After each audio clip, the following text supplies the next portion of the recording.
Bien-aimés, nous allons écouter la parole du Seigneur, afin que notre journée d'aujourd'hui soit une journée de victoire. Quand nous disons victoire, c'est de victoire en victoire. Nous lisons la parole du Seigneur dans le livre de Job, au chapitre 42, verset 2.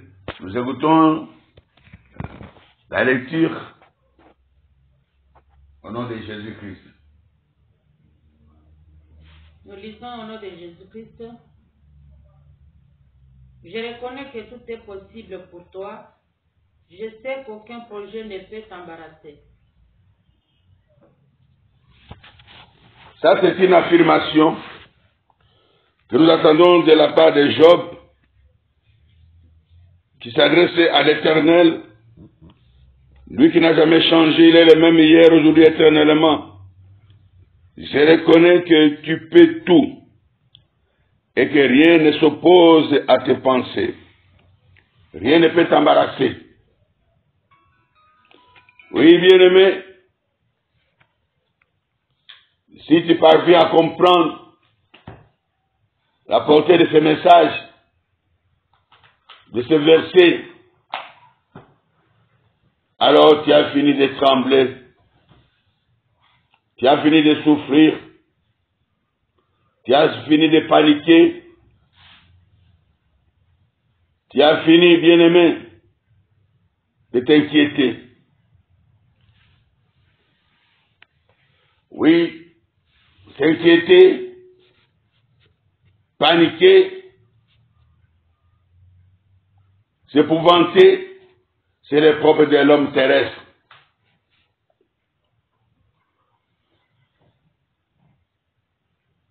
Parce que tout ce qui est impossible à l'homme inquiète l'homme. Mais nous devons savoir que nous sommes dans ce monde, nous ne sommes pas de ce monde. Cette réalité échappe à beaucoup d'entre nous malgré que nous prions. Nous avons une belle vie, mais nous ne reconnaissons pas que cette vie existe. Alors à quoi beau de prier? À quoi beau d'être chrétien? Un chrétien, c'est un homme de prière, une femme de prière. Parce que prier, c'est entrer en contact avec Dieu. Et la Bible nous dit, tout ce que vous demandez en priant, croyez que vous l'avez reçu et vous l'avez accompli. Tout. Alors, tout.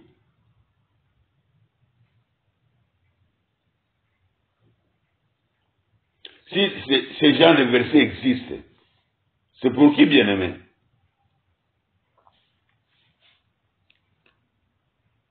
Il y a un autre verset qui dit, dans Jean 15, verset 7,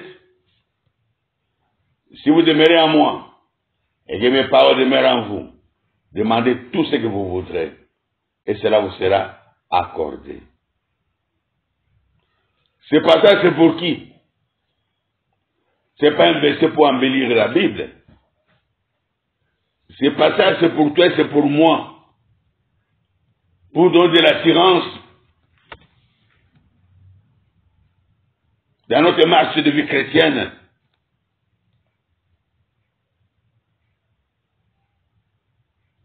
Ils ont quitté l'Égypte et qui étaient des esclaves sans jamais combattre. Je parle du peuple de Dieu qui a fait 430 ans de vie d'esclavagisme en Égypte, où ils avaient perdu leur identité. Ils étaient résignés à une vie d'esclavagisme. Jusqu'au jour où ils ont découvert qu'ils avaient un Dieu, pas n'importe quel Dieu, le Dieu que vous appelez le Dieu Tout-Puissant. C'est lui-même qui s'était présenté à Abraham dans Genèse 17, verset 1er. Quand il s'est présenté à Abraham, il a dit, Abraham, je suis le Dieu Tout-Puissant. Et pourquoi est-ce que Dieu a dit à Abraham, je suis le Dieu Tout-Puissant? Parce que le Seigneur connaissait l'homme. L'homme que lui il a créé. Il savait que l'homme qui a connu la chute, c'était peureux. C'était panicard.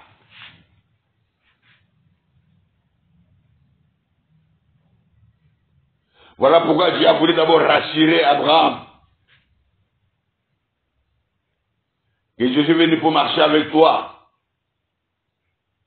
Car j'ai un grand travail à accomplir avec toi.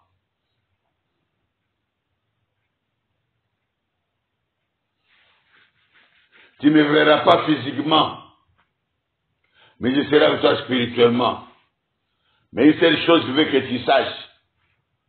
Je suis le Dieu Tout-Puissant. Dieu Tout-Puissant, c'est un Dieu capable.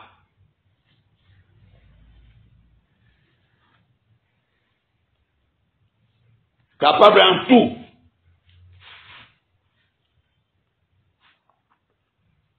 C'est ce Dieu-là qui est descendu en Égypte. Lorsqu'il a entendu son peuple crier.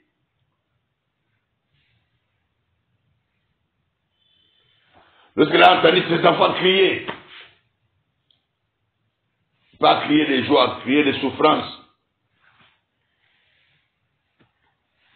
Ses enfants gémissaient de douleur. Il a dit trop c'est trop, le temps est arrivé. Je vais libérer mon peuple de ce Dieu terrestre qui s'appelle Pharaon. Que tout le monde craignait.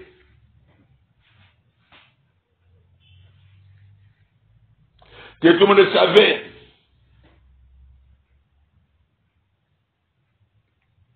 Qu'il ne pouvait fléchir les genoux devant personne. Parce qu'il s'appelle même un Dieu de l'Égypte. Raison pour laquelle les enfants de Dieu n'avaient aucun espoir. Que leur vie pouvait changer. Bien-aimé, toi qui m'écoutes ce matin, écoute, Dieu te parle au travers de ce message. Ne désespère pas pour ton problème. Ne désespère plus. Encore cette fois que tu attends ce matin, ce midi, ce soir, je ne sais pas à quelle heure tu écoutes ce message. Je t'annonce une bonne nouvelle. Jésus-Christ, il est ressuscité. Il est réel. Il est vivant. C'est un Dieu capable de changer ton existence, ta situation, ton statut, ton niveau social. Il est capable pour toi d'appeler à l'existence ce qui n'existe pas.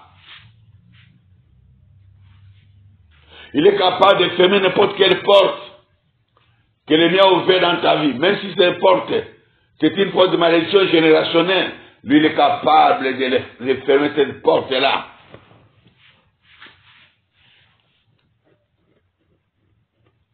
J'ai dit qu'il est capable de fermer la porte sur tous tes ennemis pour que tu ne les entendes plus, pour que tu ne les voies plus.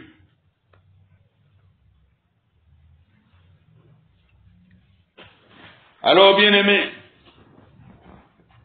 arrête de te diverser, cherche-les de tout ton cœur.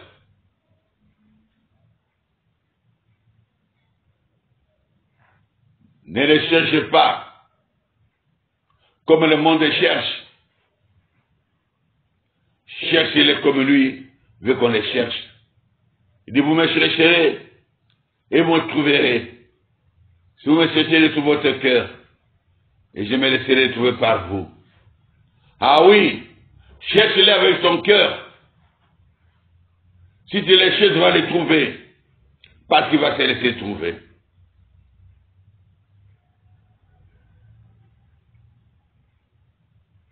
Et lorsque tu l'auras trouvé, tu comprendras. Tu comprendras, comme Bartimée, que ta vie ne sera plus jamais la même. Et que personne ne sera plus jamais au-dessus de toi. Quand Dieu t'a créé pour être la tête. Ta vie ne dépendra plus des autres. Tu vas cesser avec la vie de mendicité. Parce que le ciel avait déjà prévu tout pour toi. Mais à cause du péché, le monde t'a tout pris. C'est pourquoi il nous dit dans sa parole, si vous voulez que sa puissance existe dans votre vie, n'aimez pas le monde. Ni le seul chose dans le monde. Car celui qui aime le monde, l'amour du Père n'est pas en lui.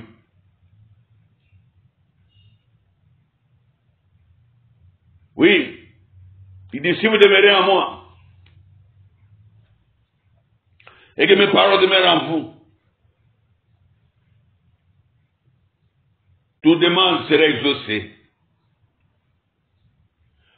Petite ou grande.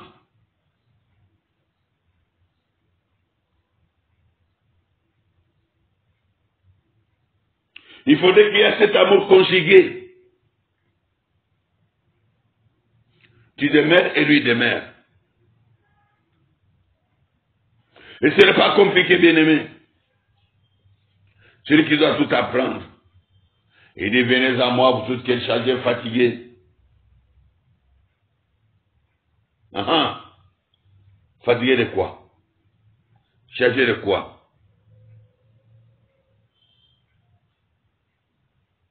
Venez à moi, vous tous dont la souffrance n'a plus de nom. Vous tous qui avez courbé les chines devant la souffrance, devant Satan, devant les sorciers de la famille, ou les féticheurs de la famille.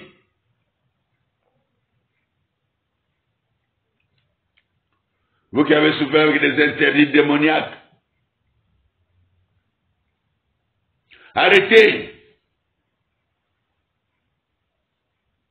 Je me rappelle une sœur, ça fait longtemps, j'évangélisais à l'intérieur du pays, chez nous au Bas-Congo.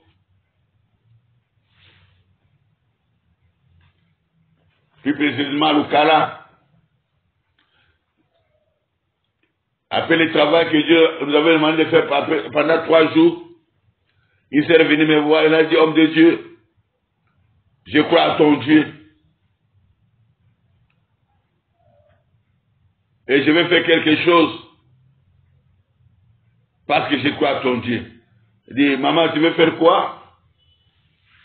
Elle me dira, ça fait plus de 15 ans que je suis infirmière. J'ai l'argent pour acheter une maison que j'ai économisé pendant tout ce temps. Mais la peur m'a toujours envahi parce que chez nous, une fille qui achète une maison, l'oncle doit venir lui arracher cette maison-là et mettre ses neveux. Et si tu refuses, c'est la mort. Mais en t'écoutant parler, le Seigneur m'a convaincu, ton Dieu m'a convaincu qu'il est plus fort, plus grand que mon oncle, qui peut me protéger parce que c'est mon argent. Je n'ai pas travaillé pour lui, j'ai travaillé pour moi. Et l'argent m'appartient.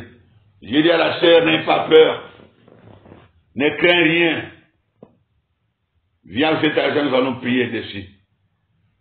N'amène pas toi-même seulement les symboles. Oui, j'ai quelque chose dans mon sac, donne. J'ai pris cet argent et j'ai prié. J'ai consacré tout ce qui appartient à la sœur à Jésus-Christ. C'est comme si appartient à Jésus. Et que Jésus t'appartient. Cet argent appartient aussi à Jésus. Alors personne ne pourra plus jamais te faire du mal à cause de cet argent. Va, achète ta maison. Et quand l'oncle viendra, affronte-les au nom de Jésus-Christ. Ne lui manque pas de politesse, mais parle-lui sévèrement, selon que Dieu te mettra à cœur à ce moment-là. Et un mois après, il était là acheter une maison à Bazangungu, une ville voisine à la ville de Lukala. Et c'est après 3 mois que l'oncle a appris que la sœur avait acheté la maison. Et là, un jour, la sœur, dans sa maison, elle attend, on frappe à la porte, elle ouvre. C'est l'oncle qui est devant la porte avec ses 2 neveux. La sœur a compris le pourquoi de la présence de l'oncle. Et c'est ainsi que lorsque l'oncle a ouvert sa bouche pour dire, ma fille, je suis venu t'apporter les propriétés de la maison qui vont vivre avec toi ici, les 2 propriétés de la maison qui vont vivre avec toi ici. La sœur dit, oncle, je n'ai pas bien compris. Il dit, je sais que tu as compris, mais je vais me répéter pour que tu comprennes très bien, que tu ne te poses plus de questions. Voilà les 2 propriétés de la maison que j'ai amenées qui vont vivre avec toi. Mes neveux qui sont présents. Et à la sœur de répondre à son oncle en disant, oncle, avec tout le respect que je vous dois, mon argent n'a pas été donné gratuitement par qui que ce soit. Mon argent n'est pas venu de la famille. Mais mon argent, je l'ai eu à la soirée de mon front. J'ai économisé petit à petit. Et j'ai la somme qu'il fallait pour acheter cette maison. Pourquoi veux-tu dire qu'il y a d'autres propriétés à part moi qui ai souffert pour avoir cet argent qui a acheté ma maison? Je ne reconnais pas une autre autorité au-dessus de Jésus-Christ. Et sur ce, je vous dis, oncle, avec tout le respect, lorsque vous allez quitter cette maison, amenez avec vous vos 2 neveux. Ils n'ont pas de place ici. Dans cette maison, c'est Jésus et c'est moi. Point barre. Au nom de Jésus-Christ. L'oncle était étonné de voir le calme avec et l'assurance qui s'est dégagée de la sœur lorsqu'elle parlait. Ça fait peur intérieurement à l'oncle, mais il devait seulement démontrer, comme c'est la Goliath avait peur intérieurement devant David, mais il devait montrer seulement qu'il était fort. Il a dit, ah bon, tu oses élever la voix devant moi aujourd'hui, toi que je peux rendre, je peux récupérer, je peux prendre la vie aujourd'hui, je peux faire de toi comme un ver de terre, ce que je veux, tu oses la voix devant moi. Alors, mes neveux, venez, on part. Dans 1 mois, on va revenir ici. Elle ne sera plus là.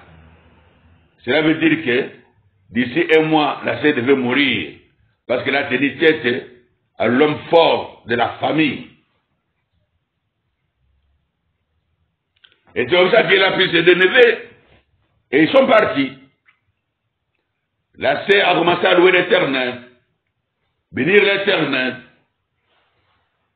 Et je vous dis, c'est depuis 1995, voilà, tout justement, qu'a eu lieu ce dossier. Et la sœur est jusqu'aujourd'hui propriétaire de sa maison. Les 1 mois est passé, comme vous voulez comprendre. Aujourd'hui, c'est plus de combien d'années? Faites un peu de calcul. Vous allez voir que vous avez plus de 25 ans. La sœur est toujours dans sa maison. Pourquoi? Parce que la sœur a reçu Jésus-Christ. celui qui est réel, celui qui est vivant, celui qui vit des siècles au siècle, celui qui donne la vie éternelle et l'assurance éternelle.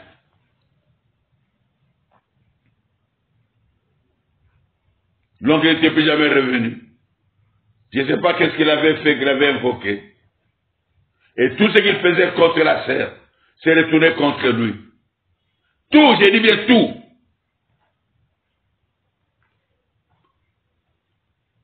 Tout ce qu'il faisait contre la sœur, tout ce qu'il envoyait vers la sœur, s'est retourné contre lui. Avec effet immédiat.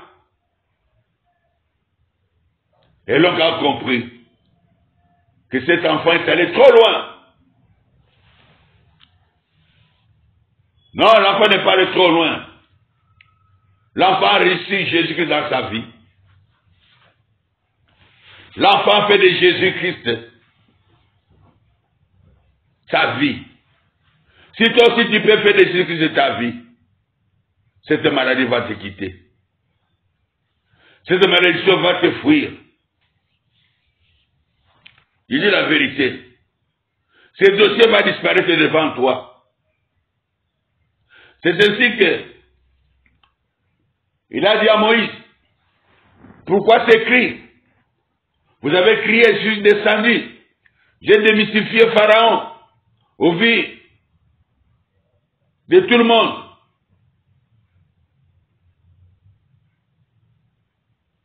Et vous arrivez devant la mer Rouge. Vous commencez à crier encore. Parce que vous voyez Pharaon derrière vous. Parce que vous voyez la mer Rouge devant vous. Mais vous voulez encore marchander ma présence, ma vie, ma puissance. Bien-aimés, ne marchandez pas la puissance de Dieu que nous prions. Le Dieu de la miséricorde, c'est un Dieu puissant. Tout puissant égal à lui-même. Il n'a jamais changé. Il est le même hier, aujourd'hui, éternellement. S'il a vécu, il a gagné hier. Il va encore gagner aujourd'hui. S'il gagne aujourd'hui, il va encore gagner demain. Regarde ce qu'il a fait hier dans ta vie, bien-aimé. Oh, n'oublie pas ce Dieu-là. Ne marchandez pas sa puissance, il dit sa présence. Il est toujours présent, égal à lui-même, le Tout-Puissant, le Dieu de paix. Celui qui a fait l'existence, c'est qu'il n'existe pas. Dans ta condition, dans ta situation, il est présent. Je ne sais pas quelle situation tu passes. Alléluia. Je ne sais pas quelle condition tu connais maintenant. Alléluia. Mais il est là. Il attend seulement de toi que tu tournes tes regards vers lui. Quand un malheureux crie, lui il répond. Il répond de manière, oh, juste. Il répond de manière, oh, bien-aimé, où sa puissance doit être vue de tout le monde. C'est ainsi que il a dit à Moïse, dis à mes enfants, dis à ce peuple de marcher, de se calmer, car aujourd'hui je vais vous accorder une délivrance que vous n'allez jamais oublier. Et je dis à quelqu'un qui écoute ce message, l'an 2020, pour toi, c'est l'année où Dieu doit t'accorder, s'il ne l'a pas encore fait. Il va le faire, bien-aimé. Il doit le faire par sa parole. Il va t'accorder la délivrance qui fera de toi un homme heureux pour toujours. Je répète, la délivrance qui fera de toi un homme comblé pour toujours. La délivrance qui fera de toi un homme béni pour toujours. Parce qu'il a décidé. Il est le Dieu des temps et des circonstances. Ne regarde pas comment tu vis. Ne regarde pas ton entourage. Tu risques de marchander sa puissance. Tu risques de marchander sa gloire. Non, bien-aimé. Regarde seulement à lui seul. Celui qui a parlé, ce n'est pas ton voisin qui parle. Ce n'est pas ta famille qui parle, ta famille biologique. Celui qui parle, bien-aimé. Et lorsqu'il s'élève le dernier. Et lorsqu'il parle, c'est oui et amen. Alléluia. C'est lui qui parle. Alléluia. Oh Jésus, merci. Oh merci mon Dieu. Merci mon roi. Toi qui parles ce matin, ce midi, ce soir, cette nuit, à mon frère, à ma sœur. Alléluia. Merci parce que tu me parles à moi aussi, oh Dieu de gloire. Merci, oh Jésus. Merci, oh Dieu de gloire. Merci. Alléluia. Alléluia. Alléluia. Alléluia. Glorifie-toi, Seigneur, dans la vie de quiconque écoute ce message. Alléluia. Que cette année n'est pas n'importe quelle année. C'est l'année, alléluia, où tout doit changer. Je répète, tout doit changer. Tout doit changer. Arrête de marchander la puissance de Jésus. Arrête de marchander sa gloire. Il a dit à Moïse, dis à mon peuple, les Égyptiens que vous voyez aujourd'hui, vous ne les verrez plus jamais. Car je vais faire une chose que vous n'allez jamais oublier. Qu'est-ce qu'il a fait? Il a ouvert la mer rouge. Chose impossible. Chose impossible. Ni dans le monde des ténèbres, ni dans ce monde où des hommes. Impossible. Je répète. Chose impossible dans le monde des hommes. Chose impossible dans le monde des ténèbres. Voilà pourquoi j'ai dit au début, nous sommes dans ce monde, nous ne sommes pas de ce monde. Notre Dieu est capable d'ouvrir la mer rouge. Le Dieu que tu pries est capable d'ouvrir une voie de sortie pour que ta vie change, bien-aimé. Je t'informe, la voie de sortie, c'est Jésus-Christ, le ressuscité, le roi des rois, alléluia. Oh Jésus, merci. Le véritable Dieu. Le Dieu d'Abraham, d'Isaac et de Jacob. Le Dieu d'Israël, Dieu de miséricorde. Le Dieu qui te parle maintenant. Et de deux, il a noyé toute l'armée de Pharaon. La plus puissante armée du monde à ce temps-là. Noyé. C'est comme aujourd'hui. La plus grande armée, le pays le plus puissant, est en train de lutter avec le coronavirus, plus que le monde entier. Où est cette puissance que ce pays déclare? Puissant, puissant, puissant. Non, bien-aimé, le tout-puissant, c'est Jésus-Christ, c'est le ressuscité. Cherche Jésus et tu vivras. Quand je dis vivre, c'est lorsque la vie te sourit. Quand la vie te sourit, il n'y a plus d'inquiétude. Il n'y a que la paix. La paix de Jésus, c'est la victoire de celui qui croit en Jésus-Christ comme Seigneur et Sauveur. Et celui qui accepte de suivre Jésus-Christ tout au long de sa vie. Bien-aimé, Bartimée, lorsqu'il a vu la main de Dieu dans sa vie, il a suivi Jésus. Toi aussi, cette année, tu verras la main de Dieu. Tu n'auras pas d'autre choix que de suivre Jésus-Christ, parce qu'il est le Tout-Puissant. Répétez après moi, Jésus-Christ est le Tout-Puissant. Jésus-Christ est le Tout-Puissant. Amen. On applaudit pour le roi des rois, le Seigneur, le véritable Dieu.